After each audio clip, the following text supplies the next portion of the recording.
Et quand la tristesse arrive, je sais tu es là, toujours près de moi.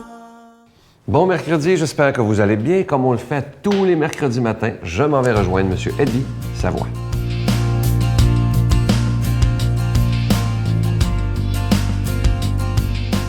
Je suis accompagné de M. Savoie. Bonjour, M. Savoie. Bonjour, M. Sylvain. On continue notre chose sur la maltraitance où vous avez les gens âgés. Cette semaine, c'est comment protéger les gens du bel âge au niveau de la négligence. Bon, voyez-vous, au niveau de la négligence, ce qui est très important dans une résidence quand même, c'est de s'assurer quand même qu'il y a un bon comité des résidents. Puis ça, nous, on a pris une politique quand même qu'à chaque année, on fait une assemblée générale. Puis parmi tous les gens qui sont dans les résidences, il y a des gens qui sont proposés, secondés, puis s'ils acceptent, ils font partie du comité. Ça fait qu'à partir de ce moment-là, qui est-ce qui est choisi pour ce comité-là? C'est toujours les gens qui sont le plus forts, des anciens présidents d'organisation, des présidents de caisse, aussi des grands-mamans puis des grands-papas qui sont choisis. Ça fait qu'à partir de ce moment-là, ce qui nous assure d'une chose, nous, c'est qu'on a des gens que les gens vont se confier souvent plus à eux, parce qu'ils ont des fois confiance, plutôt d'aller voir un conseiller en hébergement ou la directrice. Fait qu'à partir de ce moment-là, ces gens-là, on les rencontre de temps à autre, puis nous font part quand même de certaines problématiques. Puis s'ils voient quelque chose quand même qui est urgent, ils vont aller voir la direction, puis tout de suite, on va voir à faire quelque chose. Parce que vous savez, il y a bien des fois qui se passent dans les résidences, entre un résident, une résidente, deux femmes, deux hommes, certaines choses, puis ça ne plaît pas à la personne, mais elle va être gênée de le dire. Mais ils vont le dire au comité. Puis nous aussi, régulièrement, on a des gens à la réception 24 heures par jour qui surveillent les caméras. Puis si on voit que quelqu'un, quand même, va cogner à une porte, puis la personne ne veut pas y ouvrir, il va rester là trop longtemps, on va envoyer tout de suite quelqu'un ou on va lui parler par intercom. Parce que, vous savez, il y a des fois, quand même, madame va aller voir un monsieur va aller voir une madame, puis ça ne fonctionne pas pour le vrai. C'est toutes des choses, quand même, qu'on regarde, puis qu'on essaie quand même de dire souvent aux gens. Dans les soirées anniversaires, on leur dit, hein, si quelqu'un vous dérange, gênez-vous pas, appelez à la réception, on va envoyer quelqu'un pour voir. Parce que, vous savez une chose, il y en arrive des choses dans des résidences, que ce soit chez nous ou à d'autres endroits. Mais quand on a un bon comité des résidents, je peux vous dire une chose, ça en corrige énormément. C'est la même chose, je veux dire, quand quelqu'un va venir nous rapporter quelqu'un sent pas bon parce qu'il se néglige de se laver. C'est des détails comme ça. Tout ça, on va envoyer nous autres tout de suite une infirmière, on n'enverra pas une préposée, on va envoyer une infirmière auxiliaire, voir cette personne-là, en discuter, ça ne fonctionne pas, on va appeler les parents, parce que vous êtes assis à une table, quelqu'un va vous voir, puis il sent pas bon, je veux dire, vous allez essayer de le repousser, si on corrige ça, mais on va éviter quand même pas mal de petites problématiques. C'est des détails qu'on ne pense pas toujours, hein? C'est bien ça. Je vais vous redonner le numéro de téléphone.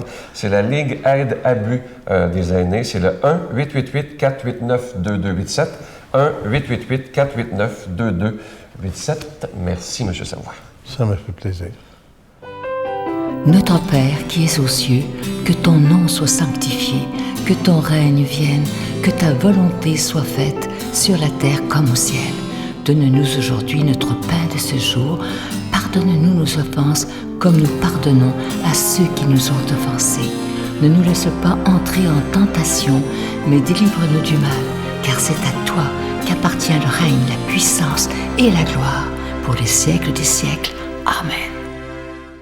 C'est vrai que ça commence à sentir Noël. Je vous rappelle, justement, c'est une belle suggestion de cadeau qu'on peut se faire ou faire à des personnes qu'on aime. Ce nouveau CD de M. Jean-Marc Chaput, une exclusivité de la Victoire de l'amour. Vous le retrouverez jamais en magasin. Jean-Marc a fait ça exprès, juste pour les gens de la Victoire de l'amour. Il s'intitule « Jamais seul ». C'est plus d'1 heure en compagnie de Jean-Marc. Et la façon qu'il est fait, c'est qu'on a l'impression qu'il est à côté de nous et qu'il nous parle à nous. Alors, c'est un CD qui fait beaucoup réfléchir. Vous allez beaucoup l'aimer. C'est quelque chose qu'on peut écouter tellement souvent. Parfois, quand ça va pas, ça nous donne un bon petit coup pour aller un petit peu mieux dans notre journée. Alors, je vous rappelle que c'est avec un don de 25 $. Et si vous en voulez 2 pour en donner en cadeau, c'est avec un don de 40 $. Je vous rappelle, étant donné que c'est l'année qui finit, évidemment, que vous recevrez un reçu pour fin d'impôt. Moi, je vous remercie de tout cœur de votre offrande spéciale de Noël pour le ministère de la Victoire de l'Amour. C'est un peu comme si vous faisiez un petit cadeau de Noël à Jésus en disant, dans mon budget de cadeau, je vais t'en donner une partie pour que ta parole soit annoncée. Je vous donne l'adresse,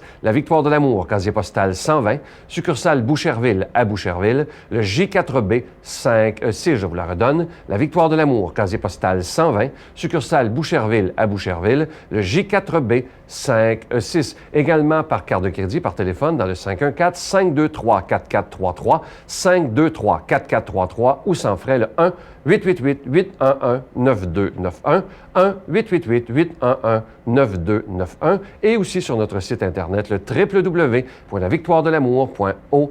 Alors, je vous rappelle ce beau CD de Jean-Marc Chaput, une exclusivité de la Victoire de l'Amour, jamais seul.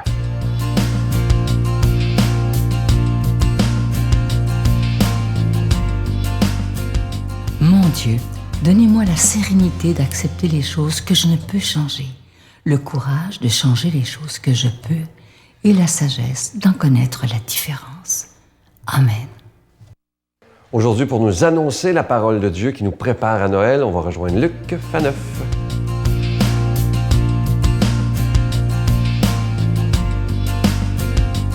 Bonjour, heureux de vous retrouver à 4-5 jours de Noël comme ça, alors que nos cœurs sont tout excités à l'idée de célébrer cette grande fête, peut-être la plus belle fête du christianisme, celle de la venue, de l'irruption de Dieu dans notre histoire qui se fait tout petit pour qu'on l'accueille, pour qu'on l'aime.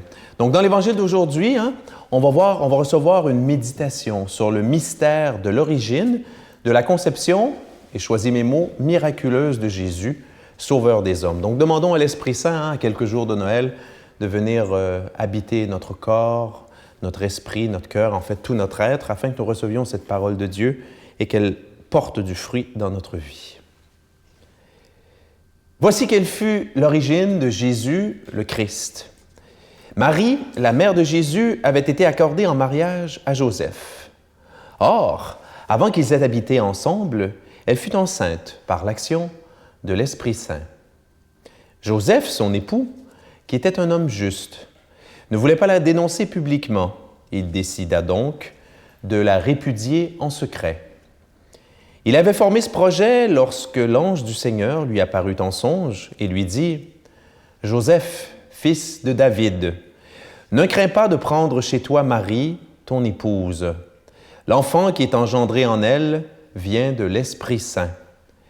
Elle mettra au monde un fils, auquel tu donneras le nom de Jésus, c'est-à-dire le Seigneur sauve, car c'est lui qui sauvera son peuple de ses péchés. » Tout cela arriva pour que s'accomplît la parole du Seigneur prononcée par le prophète. « Voici que la Vierge concevra et elle mettra au monde un fils, auquel on donnera le nom d'Emmanuel, qui se traduit « Dieu avec nous ».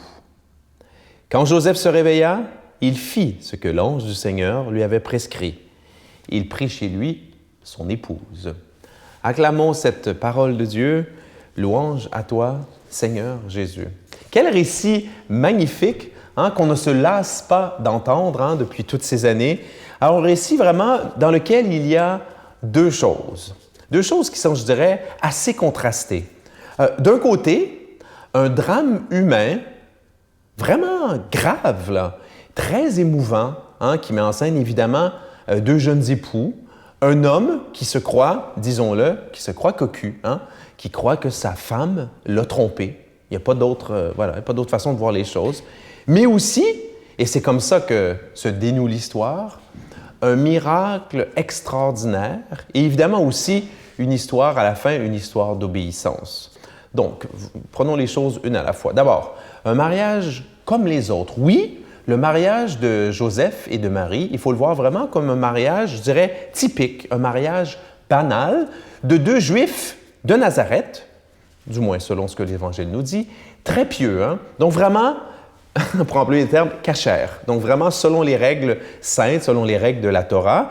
Et vous savez qu'à l'époque, contrairement à aujourd'hui. Aujourd'hui, en fait, c'est un peu particulier parce que je pense que c'est 60 ou 70 %, peut-être même 80 % des couples aujourd'hui qui vivent en union libre. Aujourd'hui, à l'époque, les gens signaient d'abord le contrat de mariage avant d'habiter ensemble, d'accord? Donc, c'est pour ça que là, ils sont officiellement mariés, mais justement, cette grande cérémonie, la grande fête qui a lieu quelques jours plus tard, quelques semaines plus tard, il faudrait que je vérifie, bien voilà, donc ils ne vivent pas encore ensemble, donc ils ne peuvent pas avoir des relations sexuelles, OK? Mais légalement, devant Dieu, Marie est déjà l'épouse de Joseph, vous voyez? Et là, il se passe quelque chose, scandale des scandales. Marie est enceinte. Et là, il y a quelque chose de profondément surprenant parce que, à la limite, vous avez un peu d'expérience de la vie, je présume, on peut comprendre que, je veux dire, un époux ou une épouse trompe son mari ou sa femme, je dirais, après plusieurs années de fréquentation ou de mariage ou tout ça, parce que, bon, on le sait bien, après un certain nombre d'années, une certaine routine ou lassitude qui, des fois, peut, j'allais dire, tuer ou menacer l'amour, donc donner le goût d'aller voir ailleurs, comme on dit. Mais là, c'est proprement extraordinaire, c'est que c'est un couple, on présume, qui est fou d'amour, qui est tout au début de la relation. Puis on le sait bien, dans les tout débuts d'une relation, ben, je veux dire, on est tout feu, tout flamme, là. On est vraiment embrasé par cette passion amoureuse qui nous fait voir l'autre comme étant, je veux dire, sorti, sans jeu de mots, par de la cuisse de Jupiter, vraiment divin ou divine. Et là, voilà, coup de tonnerre. Mais comment est-ce que cela est possible? On est fou d'amour l'un pour l'autre, puis tu m'annonces, Marie, que tu es enceinte. Et là, j'aime ça vraiment beaucoup. Joseph, le texte le précise, un homme juste, tzadik en hébreu, pas sadique, tzadik, le T en avant. Ça veut dire un homme qui respectait profondément la loi, un homme profondément pieux. Ben voilà, il est face au scandale, puis comme c'est un scandale, pour lui, le plus important, c'est Dieu, il doit régler ce scandale, et la loi prévoit dans ces cas-là, en cas d'adultère, une répudiation. Mais comme il est juste, comme il aime profondément Marie, il ne veut pas que, à la limite, lui ruiner sa vie, parce que s'il la répudie publiquement, ben c'est foutu de Marie, elle a une réputation, à la limite, j'allais dire, de fille de mauvaise mœurs et tout le reste. Donc, il va le faire de façon secrète. Et c'est là qu'intervient l'Esprit Saint qui va lui annoncer cette chose extraordinaire, que justement, Marie était enceinte sous l'action de l'Esprit Saint. On a de la difficulté à le croire 2000 ans plus tard, parce qu'on se dit, c'est impossible à Dieu. C'est impossible. Une femme ne tombe pas enceinte sans l'action d'un homme. Mais nous, on sait, à Dieu, rien n'est impossible. Demandons à Dieu, justement, Tout-Puissant, de nous bénir, lui qui est Père, Fils, Saint-Esprit. Joyeux Noël. Je vous salue Marie, pleine de grâce. Le Seigneur est avec vous. Vous êtes bénie entre toutes les femmes, et Jésus, le fruit de vos entrailles, est béni. Sainte Marie, Mère de Dieu, priez pour nous pauvres pécheurs, maintenant et à l'heure de notre mort. Amen.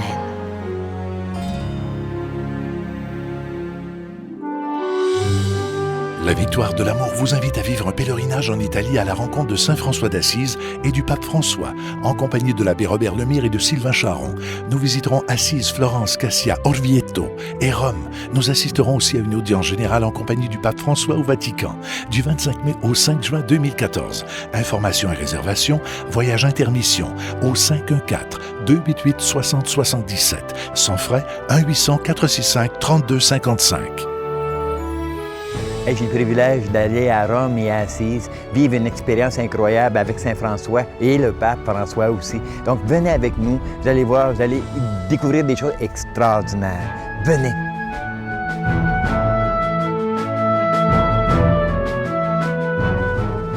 Je vais vous laisser avec une belle pensée ce matin, ça dit ceci. Et les pensées que je vous donne, vous pouvez toujours les retrouver sur Facebook. Amusez-vous, il y en a des centaines et des centaines sur notre page officielle. Ça dit ceci: comprendre est plus important que connaître, car il y a beaucoup de personnes qui vous connaissent, mais très peu qui vous comprennent. Ça, c'est tellement vrai. Je vous souhaite une belle journée aujourd'hui. Prenez soin de vous et moi, je vous attends demain matin. Bye!